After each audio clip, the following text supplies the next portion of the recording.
विद्यमान खासदार आणि या त्यांना दिसत नाहीये, फक्त बघू द्या त्यांना. हो साहेब, त्यांना दिसत. पोलीस थोडे मागे चिटकून उभे राहतात. आता ते खाली बसले तर माझी सुरक्षा कशी करतील? त्यांना बसता येत नाही ड्युटीवर. तुम्ही बसा, म्हणजे दिसेल. आता बरोबर आहे का? तरी मी एवढी धडधाकट आहे दिसायला कुठून?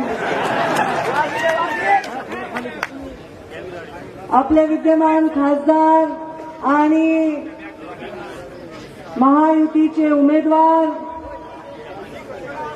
संजयजी उर्फ बंडू जाधव यांच्या प्रचार सभेला मंचावर उपस्थित आमचे भारतीय जनता पार्टीचे जिल्ह्याचे अध्यक्ष अभयजी चाटे, मंचावर उपस्थित आदरणीय बोर्डीकरजी, मंचावर उपस्थित शिवसेनेचे जिल्हा प्रमुख सुरेशजी, तालुक्याचे प्रमुख रमेशजी, जिंतूरचे प्रमुख रामजी शर्मा, मंचावर उपस्थित आमचे विजयरावजी गव्हाणे, आमचे नागरे सुपुत्र आमचे कुंडलिकरावांचे, आमचे आमदार मोहनजी फड, ज्यांनी कोणी नाव लिहिलं इतकं पागल आहे. त्यांनी कोणत्याच आमदारांचे नाव लिहिले नाही. काय रे बाबांनो, काय विचार आहे तुमचा? आमदार राहुल पाटील, नाही हे चुकीचंच लिहिलंय आणि अक्षरच मला तुम्ही कुणी वाचा, मी 5 लाख रुपये देते. आमदार राहुल पाटील, आमदार मोहन फड, आमदार हरिभाऊ लहाने, माजी आमदार मी विजयजींचं नाव घेतलं, रामनाना आनंदजी भरोसे, संजयजी साडेगावकर, विलासांना गीते, आमचे रबदाडे मामा, सुरेशजी बुमरे, इथे उपस्थित सर्व मंचावरील मान्यवर, माझ्या या कार्यक्रमाला उपस्थित मंचावरच्या सर्वांना मी त्यांची दिलगिरी व्यक्त करते. कारण सर्वांची नावं घेतले तर पुढच्या सभा आहेत आणि आज मी शिवसेनेच्या सभांना, महायुतीच्या शिवसेनेच्या उमेदवारांना विजयाकडे कसं जास्तीत जास्त लोटता येईल याच्यासाठी पंकजा गोपीनाथ मुंडे, भाजपा आणि मुंडे साहेबांवर प्रेम करणाऱ्याबरोबर याचा योगदान आहे. त्यामुळे आता इथले पुढची सभा हिंगोलीची आहे, तिथेही शिवसेनेचे उमेदवार आहेत आणि या प्रचार सभांची अशी रीग लागलेली आहे की प्रत्येक जण म्हणतो काही संध्याकाळची सभा द्या. मी मला अरे संध्याकाळचं हेलिकॉप्टर पुढच्या निवडणुकीपर्यंत आपण आणू, तर तोपर्यंत तर मला सकाळची सभा द्यावी लागेल. बंधुभाऊ, माझ्या स्वतःच्या बहिणीची निवडणूक आहे आणि त्या निवडणुकीकडे, बीड जिल्ह्याकडे सगळ्या राज्याचं लक्ष लागलेलं आहे. मला वाटतं तुमचाही जीव थोडा तिकडे अडकलाच असेल. मग बहिणीची निवडणूक करत असताना दिवसभर पक्षाचं काम करणं, पक्षातील महाराष्ट्रातील कानाकोपऱ्यातील लोकांची अपेक्षा आहे की मुंडे साहेबांची कन्या आपण आहात, आता राज्याच्या प्रमुख नेत्यांमध्ये आहात, आपली एक सभा आम्हाला मोठी ताकद देऊन जाते. ही ताकद आहे ना, ही पंकजा नावात नाहीये, पंकजा गोपीनाथ मुंडे या नावामध्ये. आणि हे मला आठवतं की याच मैदानावर बंडूभाऊ तुमच्या प्रचारासाठी मुंडे साहेब आले होते. मेघनाने चांगलं उत्तम मार्गदर्शन केलं. मेघना जीवनामधला पहिलं पाऊल नेहमी भक्कम टाकायचं असतं आणि आपल्या एक उदाहरण घालून द्यायचं असतं. म्हणून आज आपली युती नव्हती झाली तर चित्र वेगळं होतं, पण युती झाली आहे तर हे उत्तम चित्र आहे. कारण युती झालेली आहे ते एका कारणासाठी झाली आहे. ते कारण काय आहे? ते कारण या देशाला एक मजबूत सरकार द्यायचंय आपल्याला, हे कारण आहे. आणि ते मजबूत सरकार प्रधानमंत्री नरेंद्र मोदींच्या नेतृत्वाखालीच शक्य आहे. नुसतं सरकारचं अनेक वर्ष होतं. आधी ब्रिटिशांनी आपल्या देशावर राज्य केलं, त्याच्या आधी मोगलांनी आपल्या देशावर राज्य केलं. ब्रिटिशांनी आपल्या देशावर राज्य केलं, व्यवसाय म्हणून आले आणि डिवाइड आणि रूल असा नियम लावून आपल्या देशातल्या माणसात भेद करून त्यांनी राज्य केलं. आणि हेच ब्रिटिशांच्या अवलादी असलेले हे काँग्रेसवाले आधी काय केलं त्यांनी? जेव्हापासून काँग्रेसचं एकतर्फा राज्य होतं जिथे जाईल तिथे काँग्रेस निवडून यायचं, जिथे जाईल तिथे त्यांचं सरकार असायचं. कधीही लोकांना विचारलं नाही. आणि एक सक्षम पर्याय म्हणून भारतीय जनता पार्टी उभी राहिली. मग त्याच्यातून युतीचा जन्म झाला. शिवसेना प्रमुखांच्या आणि मुंडे साहेबांच्या प्रतिमेला हार घातला आपण. वरती छत्रपती शिवरायांची प्रतिमा आहे. या प्रतिमा आपल्या डोळ्यासमोर नुसते हार घालण्यासाठी नाही आहेत. यांनी छत्रपतींच्या विचारांवर आमचे बाळासाहेब ठाकरे, म्हणजे मी तर त्यांना नेता म्हणून आमच्या घरातला एक ज्येष्ठ मार्गदर्शक, आमच्या घरातला ज्येष्ठ सदस्य म्हणून त्यांच्याकडे बघत आलेलो. नेता तर आहेच आहे, पण एका पित्याच्या भूमिकेने ते मुंडे साहेबांनी, प्रमोद महाजनांनी नेहमी स्वर्गीय बाळासाहेब ठाकरेंच्या आशीर्वाद घेतले, त्यांच्याशी चर्चा केली. आणि आज मुंडे साहेबांनी त्यांची आपल्याला आठवण झाल्याशिवाय राहत नाही. या निवडणुकीमध्ये या काँग्रेसनी डिवाइड आणि रूल केला. भाजपा सक्षम पर्याय झाली. अरे भाजपा ही अल्पसंख्याकांच्या विरोधात आहे, अशा प्रकारचं वातावरण निर्माण केलं. भारतीय जनता पार्टी म्हणजे जणू मुस्लिम विरोधी, अल्पसंख्याक विरोधी आहे, मुठभर लोकांची पार्टी आहे असा प्रचार केला. आणि त्यांचे पिल्लू असलेले राष्ट्रवादी आता जातीवादी प्रचार करतात. म्हणजे आधी धर्माच्या नावावर यांनी उभी फळी केली, नंतर आता जातीच्या नावावर आडव्यात चिरा मारतायत. अरे या समाजाचे छोटे छोटे तुकडे करणाऱ्या त्या स्वार्थी लोकांना राजकारणातून हद्दपार करण्याची जबाबदारी ही तुमची आहे.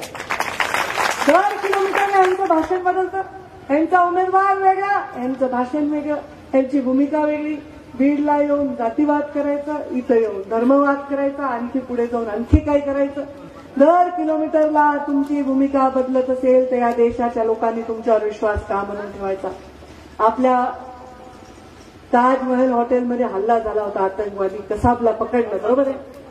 जेव्हा त्याच्या आधी मुंबईमध्ये बॉम्बस्फोट झाले होते, रोज छोटे मोठे आतंकवादी हल्ले होत होते.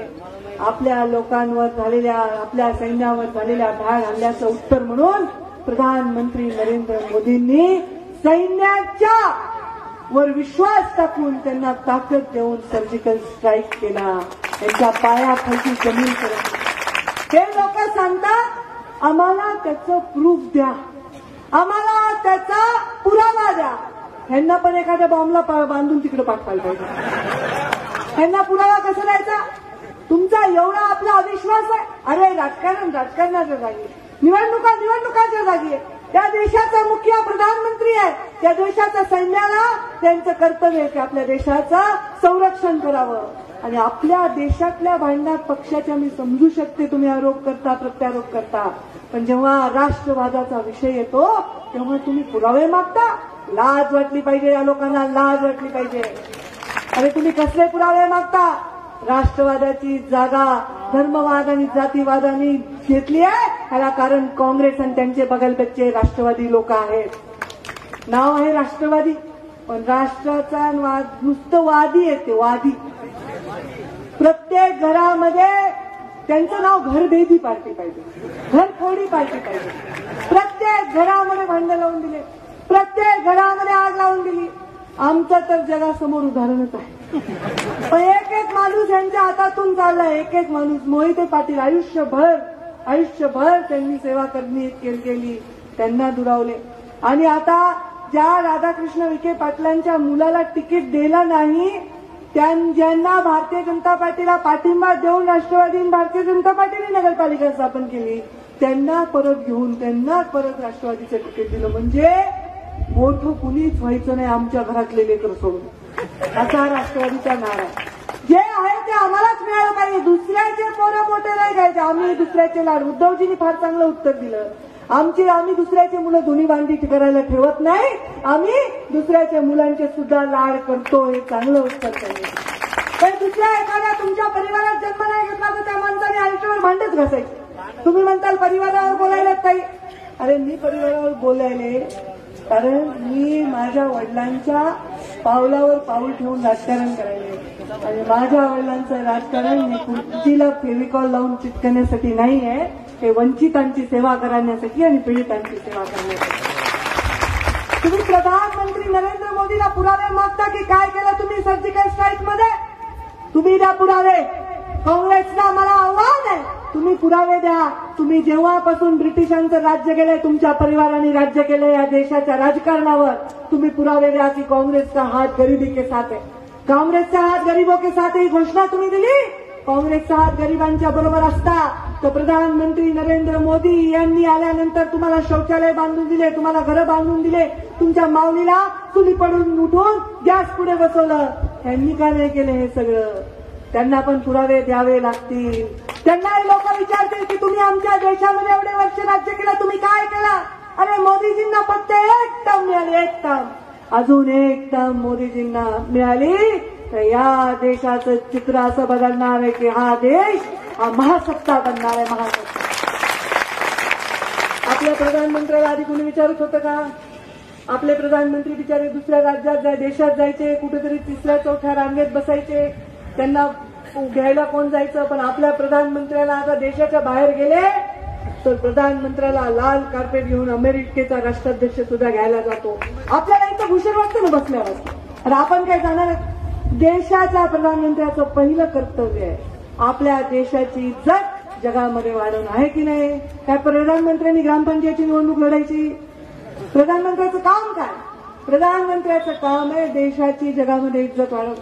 प्रधानमंत्र्याचं काम आहे आमच्या गावागावातल्या गरिबांना, वंचितांना सुख सुविधा देणं. लाल किल्ल्यावर भाषण केलं मोदीजींनी. लोकांना वाटलं काय भाषण करतील मोदीजी. त्यांनी सांगितलं मी गरीब माणूस आहे, मी साधा माणूस आहे, मी साध्या साध्या योजना राबवणार. आधीचे प्रधानमंत्री भाषण आठवते का? बघा, मला तर काही आठवत नाही. आधीच्या प्रधानमंत्र्यांनी 26 जानेवारी 15 ऑगस्टला पेपर समोर धरून वाचलेलं मला आठवतंय, पण मला नाही वाटत की कधी त्यांनी जनतेशी संवाद साधला. प्रधानमंत्र्यांनी स्वच्छता अभियान दिला. 2004ला मी मुंडे साहेबांचं काम सुरू केलं. आज 15 वर्ष झाले मुंडे साहेबांचं मी काम करते. 2004ला आम्ही प्रचाराला गेलो, सकाळी गेलो आणि रात्री गेलो तर गावाच्या दोन्ही रस्त्याला लाईनमध्ये लोक शौचाला बसलेले असायचे. चित्र आहे, होतं की नाही ग्रामीण भागामध्ये? आणि गावामध्ये गेले की हे दुर्गंधी, हे घाण. त्याच्यामुळे आम्ही प्रचार करायचो. या गावाच्या या दोन्ही तर्फा बसणाऱ्या शौचाला बसणाऱ्या लोकांची कुचंबना, माझ्या माऊलीची कुचंबना का हो 50 वर्ष लक्षात आली नाही या लोकांना? प्रधानमंत्री नरेंद्र मोदींनी स्वच्छता अभियान दिलं. या देशामध्ये 38% फक्त लोकांकडे शौचालय होतं. आज 100% लोकांकडे शौचालय एक आपल्या सर्वेच्या निमित्तानं. त्या शौचालयाचा सर्वे त्यांनी केला आणि 100% लोकांना दिला. हे स्वच्छता अभियान महत्वाचं नाही, आपल्याला ते काय केलं? याच्यामुळे गावामध्ये आरोग्य नांदतंय, याच्यामुळे गावामध्ये स्वच्छता नांदते. या देशामध्ये अनेक लोक बेघर आहेत. स्वतःचं घर नाही या महाराष्ट्रात अनेक लोक बेघर आहेत. प्रधानमंत्री आवास योजना आणली नरेंद्र मोदींनी. मुख्यमंत्री देवेंद्र फडणवीसांच्या नेतृत्वाखाली ग्राम विकास मंत्री म्हणून तुमची लेक ही योजना राबवते. आता शिर्डीला 3 लाख लोकांना घर दिलं. 3 लाख लोकांना ते कागद दिले. 3 लाख लोकांना आम्ही घर दिली. एका दिवशी नरेंद्र मोदींच्या हस्ते 3 लाख घरांच्या चाव्या दिल्या. या देशामध्ये ज्या माणसाला स्वतःचं छत नाही त्यांनी देशावर प्रेम तरी कसं करावं? रस्त्यावर राहणारा माणूस सुद्धा देशावर प्रेम करतो, पण त्याला जर स्वतःचा पत्ता नाहीये की अमुक अमुक माणूस अमुक अमुक जिल्ह्यात अमुक अमुक तालुक्यामध्ये अमुक अमुक गावामध्ये या घरामध्ये राहतो. या प्रधानमंत्री आवास योजनेच्या माध्यमातून आम्ही या सगळ्या लोकांना घर दिलं, त्यांना त्यांच्या डोक्यावर छत दिलं. आज आमच्या प्रधानमंत्री आवास योजनेमध्ये 11,38,00,000 लोक देशामध्ये, एवढ्या लोकांना आम्ही घरं दिलेली आहेत. मी या राज्यामध्ये, महाराष्ट्र राज्य हे देशामध्ये नंबर 1 ला आहे प्रधानमंत्री आवास योजनेचं काम करण्यासाठी. मोदींचा पुरस्कार सुद्धा आम्हाला लाभला. म्हणजे आज तुमच्याकडे जेवढे गावामध्ये बेघर लोक असतील त्यांना जात विचारली जाणार नाही. ते सोशिओ इकॉनॉमिक सर्वे म्हणजे सामाजिक आर्थिक सर्वेक्षणात असतील तर त्यांना हक्काचं घर मिळणार आहे. अरे मग तुमच्या डोक्यावर छत दिलं, तुम्हाला शौचालय दिलं, तुमच्या बायकोच्या आईच्या समोरची चूल काढून तिला गॅस दिला, तुमच्या घरामध्ये दिवा लागावा म्हणून कानाकोपऱ्यात देशाच्या सौभाग्य योजना लाभली, तुमचं आरोग्य ठणठणीत राहावं याच्यासाठी आयुष्यमान योजना राबवली. आणि हे सगळं करत असताना गरीब शेतकऱ्याची सुद्धा काळजी घेतली. जीवनामध्ये एवढा विमा कधीही आपल्या देशामध्ये दिला गेला नाही। दुष्काळ बाधित गावांना दिलासा देण्यासाठी, शेतकऱ्यांना विमा देण्यासाठी आतापर्यंत राज्यामध्ये 80 लाख शेतकऱ्यांना या विमा दिलेला गेलाय। आणि या विम्याची रक्कम किती आहे? 4,611 कोटी। 70 वर्षामध्ये यांना तीन आकडी सुद्धा आकडा देता आला नाही, पण आम्ही 4,611 कोटी 3 वर्षामध्ये विमा दिलेला आहे या राज्यामध्ये। म्हणजे शेतकऱ्यांच्या अकाउंटमध्ये पैसे, खरीपाचं नुकसान झालं, नुकसानीचं अनुदान दिलं, बोंडअळीचं नुकसान दिलं, बोंडअळीचं अनुदान दिलं, शेतकऱ्याची काळजी घेतली, सिंचनाची काळजी घेतली, जलयुक्त शिवार योजना राबवली की नाही? या महाराष्ट्रामध्ये आता प्रचंड दुष्काळ आहे। पाऊस आमच्यापासून रुसलाय, पाऊस नाही पडला, पण निधीचा पाऊस पाडण्याचं काम हे सरकारच्या माध्यमातून आहे। आता वॉटर ग्रीड आपण करणार आहोत। मराठवाड्यामध्ये वॉटर ग्रीड झाली तर हा मराठवाडा पश्चिम महाराष्ट्रासारखा सुजलाम सुफलाम होणार आहे।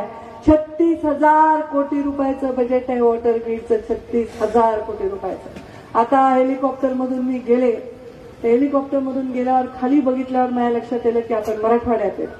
मग अजून थोडं वाईट चित्र दिसलं की कळते विदर्भात आहे। थोडं हिरवगार आलं की मला लक्षात येतं की आपण आता पश्चिम महाराष्ट्रात चाललो, कारण सत्ताच कधी आली नाही।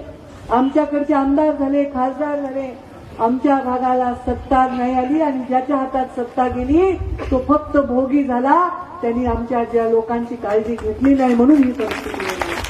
आणि म्हणून ते चित्र अजून 5 वर्षांनी हेलिकॉप्टरमध्ये मी परत तुमच्या प्रचाराला येईन का नाही? राहील ना राजकारणात तोपर्यंत? ठेवताल ना तुम्ही आम्हाला? आता सरकार येणार ना मोदींचं, राज्यात सुद्धा सरकार येईलच। मंत्री म्हणून मला बोलवताल ना प्रचार?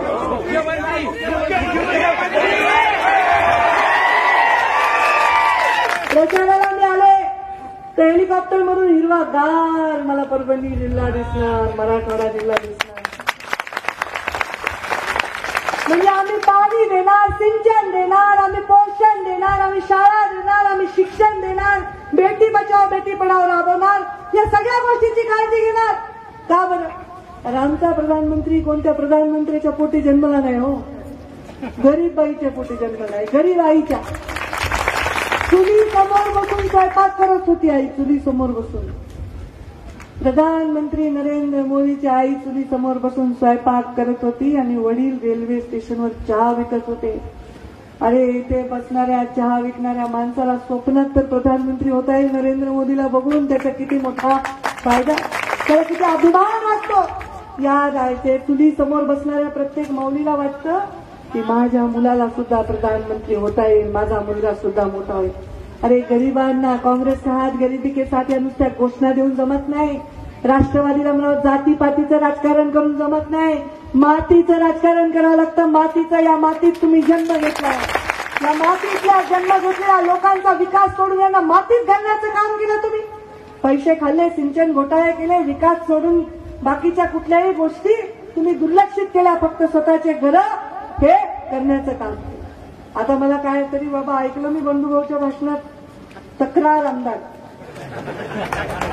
आता तोडपाणी नेते तक्रार आमदार असली गँगच झाल्यावर काय यांनी काय काम केलं? गोपीनाथ मुंडे विरोधी पक्ष नेते होते, दाऊद इब्राहिमच्या विरुद्ध लढा। अरे रोज वाटायचं कोण येऊन आम्हाला अटॅक करते।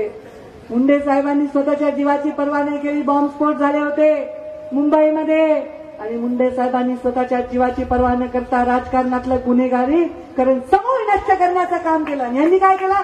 बिल्डरावर लक्षवेधी लावली। यांनी काय केलं? कोणत्या तरी मंत्र्याला, कोणत्या तरी अधिकाऱ्याच्या विरुद्ध लक्षवेधी लावायची, इकडे लक्षवेधी लावायची, मागे जाऊन सेटिंग करायची, इकडे लक्षवेधी लावायची, मागे जाऊन सेटिंग करायची, ह्याची तक्रार करायची। काम केलं म्हणून तक्रार करायची, नाही केलं म्हणून तक्रार करायची।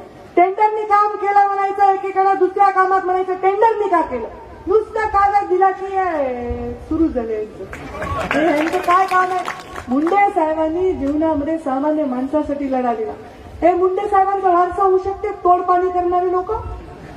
अरे तुम्ही एक एक कागदावर एक एक सही करता, ती सही, त्या सहीची तुम्ही किंमत मोजता, तुम्ही गरीबाचे होऊच शकत नाही। गोपीनाथ मुंडेचा वारसा हा इथे बसलेला मुलगा आहे, तिथे बसलेला पागोटेला गोपीनाथ मुंडेचा वारसा जो कष्ट करतो, जो वंचितांसाठी लढतो त्यांचा आहे. आणि हे काय विरोधी पक्षनेते यांची गँगच आहे. आता कळणार आहे यांचे पण सगळे खुलासे प्रचार करायचा. तिकडे येऊन म्हणायचं प्रीतम मुंडे गोपीनाथ मुंडे नावाचा गैरफायदा घेऊन मतं हडपण्याचा प्रयत्न करतात. आक्षेप काय यावं प्रीतम मुंडेवर? अरे बंडू जाधव होते ना, मेघना बोर्डीकर, तुम्ही मेघना बोर्डीकर ना, प्रीतम मुंडे आक्षेप घेतलाय. एका व्यक्तीचं नाव वापरून मतदान हडपण्याचा डाव आहे. कोणत्या व्यक्तीचं नाव वापरलं बाबा आम्ही? गोपीनाथ मुंडे ऊस तोडत जरी असते तरी आमचा बापच आहे ना, आम्ही त्यांचंच नाव दिलं असतं ना.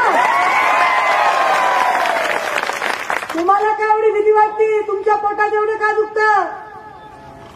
अरे तुम्ही इकडं म्हणायचं घराणेशाही, मुंडे परिवाराची घराणेशाही बीड जिल्ह्यातली संपवून तुम्ही कोण आहेत? तिकडं जाऊन म्हणायचं मावळमध्ये वा वा पार्थ ऊट पारका. रोहित म्हणजे सूर्याची किती चमचेगिरी रे, किती चमचेगिरी. गोपीनाथ मुंडेंनी कुणाला काय दिलं मला सांगता येणार नाही, ते तुम्हालाच माहिती. पण तुमचा पाठीचा कणा टाईट ठेवण्याचं काम कुणासमोर शिकायचं नाही. काय शिकवलं आपल्याला स्वर्गीय बाळासाहेब ठाकरेंनी सुद्धा? स्वाभिमान दिला. स्वाभिमान सत्ता कधी मिळाली आपल्याला? 95 ते 99 सत्ता मिळाली. फक्त सत्तेत नव्हतं तेव्हा काय आपण स्वाभिमानाने राहत नव्हतो? किती लाचारी करतात. धाकट्या पाठीवर बहिण घेतलेल्या बहिणीला म्हणतात तिची लायकी काय, तिची पात्रता काय, आणि 2 शब्द नाही बोलतायत त्यांना सांगता की वा तुम्ही नेते, तुम्ही जपला कुठला आयुष्यभर. ही पंकजा मुंडे इथे प्रचाराला आली, एवढी गर्दी झाली आहे. अरे मी स्वाभिमानी आहे, मी कुणाची चमचेगिरी करत नाही. आमचे मोदी आम्हाला म्हणत नाही आमची चमचेगिरी करा, आमचे मुख्यमंत्री म्हणत नाही आम्हाला आमची चमचेगिरी करा. आम्ही फक्त एका गोष्टी समोर नतमस्तक होतो, ते म्हणजे जनता जनार्दन आहे. जनता जनार्दन रोज म्हणायचं, याच्या विरोधात बोलायचं, त्याच्या विरोधात बोलायचं. तिथं म्हणायचं सुजय विखे पाटलांनी हे चुकीचं केलेलं आहे. वडील विरोधी पक्ष नेते असताना राष्ट्रवादीत प्रवेश, काँग्रेसमधून भाजपमध्ये प्रवेश केला, आणि तुम्ही काय केलं? रोज थापा मारतात, रोज वेगळ्या गप्पा मारतात. या लोकांवर तर घरचे सुद्धा त्यांचे विश्वास ठेवत नाही. घरचे सुद्धा विश्वास ठेवत. त्यांनी जरी येऊन प्रचार केला तर तुम्ही त्यांना चांगला इंगा दाखवा. मुंडे साहेबांनी या मंचावरून भाषण केलं होतं आणि बंडू जाधव यशस्वी झाले होते. माझ्यावर मुंडे साहेबांपेक्षा कमी प्रेम आहे का? जरा जास्तच आहे, बरोबर ना? साहेबांनंतर तुमची जबाबदारी आहे ना. मग मुंडे साहेबांनी या मंचावरून भाषण केल्यावर ते बंडू जाधव निवडून आले. पंकजा मुंडेंनी या मंचावर भाषण केल्यावर काय झालं पाहिजे? काय झालं पाहिजे? कोणी आलं इथे आपल्या देशाचे ज्यांना भाषण करता येत नाहीत ते राहुल गांधी जरी आले आणि ज्यांचं भाषण ऐकून ऐकून थकून गेलेत लोक, ते राष्ट्रवादीचे नेते जरी आले तरी काही बदल झाला नाही पाहिजे. बरोबर आहे की नाही? मग मला सभेला बोलवणार नाहीत ना पुन्हा? पुढच्या 5 वर्षांनी वरून यायचं ना हेलिकॉप्टर मधून. तुम्ही मतं नाही दिले तर मला कशा बोलवतील? देणार की नाही तुम्ही आम्हाला विजय देणार की नाही? सामान्य गरिबाचा प्रतिनिधी देशाचा प्रधानमंत्री होतो आणि या देशाला परकीय आक्रमणापासून रोखतो. राष्ट्रवाद जागा करा, राष्ट्रवाद. हे जातीवादी आहेत, हे सांगतील हे मुस्लिमांच्या विरोधात आहे, ते अमुक आहे, ते अमुक आहे. अरे काय त्या उद्या भारत पाकिस्तानाच्या विषयामध्ये पाकिस्तानीवरून बॉम्ब टाकला तरी काय बघणार आहेत का? नाही, फक्त हिंदूंवरच पडणार आहे, मुस्लिमांवर नाही पडणार. या राज्यात राहणारा मुस्लिम सुद्धा आमच्यासाठी तेवढाच प्रिय आहे. अरे तो माझा देशातला मुस्लिम आहे, त्याला देशभक्ती आहे. तुम्ही कोण ठरवणार आहे? अरे मी तुम्हाला सांगते, जेव्हा पुलवामाचा हल्ला झाला माझ्या परळीमध्ये मुस्लिमांनी रॅली काढून कॅन्डल मार्च करून त्याचा निषेध केला. कशामुळे तुम्ही त्यांच्यावर शंका व्यक्त करता? या देशावर हल्ला झाला तर मुसलमानाच्या डोळ्यात पाणी येतं. तुम्ही कोण सारवणारे? काँग्रेसवाले. या देशातला मुसलमान, मुसलमान जिसका ईमान कभी डगमगाता नहीं वही होता है मुसलमान. त्यामुळे हे लोक परत म्हणतील तुम्ही शिवसेनेचं काय नाही. शिवसेना भाजप काही नाही. तुम्हाला काही त्रास दिला का बंडी झाडांनी? तुम्हाला काही त्रास दिला का मोदीने? तुमच्या घरात येऊन काही केलं का तुम्हाला? आता देशाच्या विरोधातल्या माणसांशी लढायचं नाही का आम्ही? तुम्ही देशाला देश संपून जावं असं वाटतं का? मग कशामुळे अशा फालतू गप्पांना? अरे कोणत्याही धर्माचा आणि कोणत्याही जातीचा माणूस तो भगवा घालतो, गळ्यामध्ये हिरवा घालतो, पांढरा घालतो का पिवळा घालतो, जय मल्हार म्हणतो का जय सेवालाल म्हणतो का जय भगवान म्हणतो का छत्रपती शिवाजी महाराज की जय म्हणतो. अरे सगळे एकाच रक्ताचे, सगळे आपण भारतीय आहोत. आपण देशभक्तीने ती निवडणूक लढली पाहिजे. या देशात हे छत्रपती शिवाजी महाराजांचं नाव घेऊन जे काही राजकारण गेले अनेक वर्ष चाललंय, मला तर त्याची कीव येते. छत्रपतींनी काय केलं? परकीयांच्या आक्रमणाच्या विरुद्ध हिंदवी स्वराज्याची स्थापना केली. मोगलांच्या आक्रमणाच्या विरुद्ध त्यांनी काम केलं. आपल्या देशाचं स्वातंत्र्य टिकवण्यासाठी छोटे छोटे माणसं एकत्र केले ना, 12 बलुतेदार छोटे छोटे छोटे लोकांना एकत्र केलं आणि त्यांची फौज बांधली, मावळ्यांची फौज बांधली. ते म्हणले का नाही या जातीचे नाही. अरे मुस्लिम समाजाने सुद्धा, मुसलमान सुद्धा त्यांचे सेनापती होते की नाही? मग आपल्या देशावर परकीय आक्रमण होत असेल तर आपल्याला मजबूत राजा मिळाला होता छत्रपती शिवरायांच्या रूपाने. आता ते दिवस गेले. आता राजा राजवाड्यांचे दिवस नाही. आता लोकशाहीच्या मतपेटीतून आता राजाचा जन्म होतो 5 वर्षासाठी, तो सुद्धा सेवा करण्यासाठी. आता बंडोबस्त आहे हे सांगतोय. हे बाबांनो हे बोलू द्या रे, बोलू द्या. तो बेशुद्ध अवस्थेत सुद्धा बंडू भाऊ निवडून येते म्हणतो. तुम्हाला काय मिळालं? नेशेतला माणूस सुद्धा म्हणतो बंडू भाऊ निवडून येते. तर ज्याचं डोकं ठिकाणावर त्याला तर कमला सॉरी धनुष्य बाणासमोर 2 किलोमीटरला वेगळे, त्याला तर धनुष्य बाणासमोर बटन दाबून आमच्या महायुतीच्या उमेदवाराला विजयी करणार की नाही? आम्ही तुम्हाला रस्ते दिले. माझ्या खात्याने तर किती निधी दिला? 25-15 दिला. मुख्यमंत्री ग्राम सडक योजने दिल्या. आम्ही रस्ते देताना तुमचा विकास पाहिलेला आहे. परत एकदा प्रधानमंत्री नरेंद्र मोदींचं सरकार आलं तर तुमच्या विकासाचा कुठलाही प्रश्न आम्ही शिल्लक ठेवणार नाही. 70 वर्षाचं खरकट काढायला 4 वर्ष पुरे आहेत का? पुरे आहेत का? मग अजून एक टर्म दिले पाहिजे ना. मग फिर एक बार जरा मोदीजींना ऐकू गेलं पाहिजे. आज कुठं सभा आहे त्यांची तिथं ऐकू गेलं पाहिजे. एक कॅमेरा जरा घुमाव जर फिर एक बार, फिर एक बार, फिर एक बार मोदी सरकार करायचं असेल तर फिर एक बार बंडू जाधव खासदार करावं लागेल.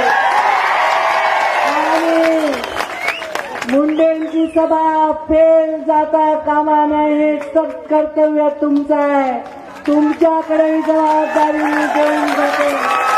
माझ्या बहिणीचा प्रचार सोडून ती चिंता बाजूला ठेवून मी माझ्या भावाच्या प्रचाराला आलेले त्यांच्या पाठीमागे भक्कमपणे तुम्ही उभी राहा आणि त्यांना प्रचंड मताने विजय करा. जय हिंद, जय महाराष्ट्र.